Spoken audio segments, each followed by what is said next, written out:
Good morning guys, ngayong araw ay magluluto tayo ng Bicol Express. Kaya muli niyo akong samahang ihanda ang mga pampalasang sangkap na may halong pagmamahal at ng konting chemical.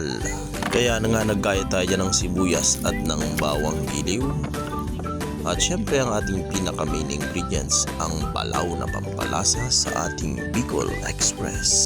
Bali nga guys, gumamit tayo dyan ng balaw na binayo. Ito yung mga nagmula sa maliliit na hipon na binayo. Kaya nga atin ang isinangkot sa muna yung ating ihahalong karne ng baboy.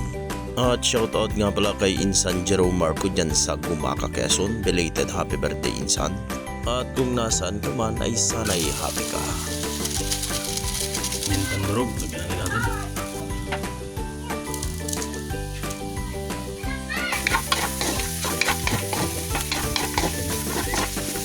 Ito, lagyan tayo mga sangkap. Ayan o.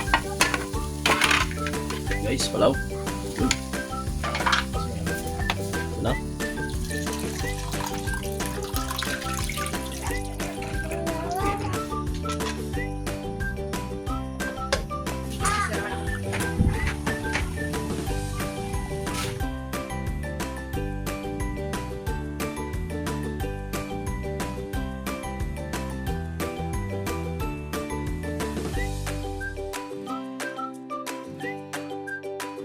At ayan na nga guys, nagmamantika ng ating Bicol Express. Mukhang yummy na agad baby.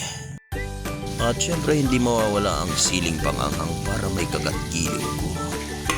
Ay ano pa nga ba guys, ilabas na ang bahaw pati ng kapitbahay.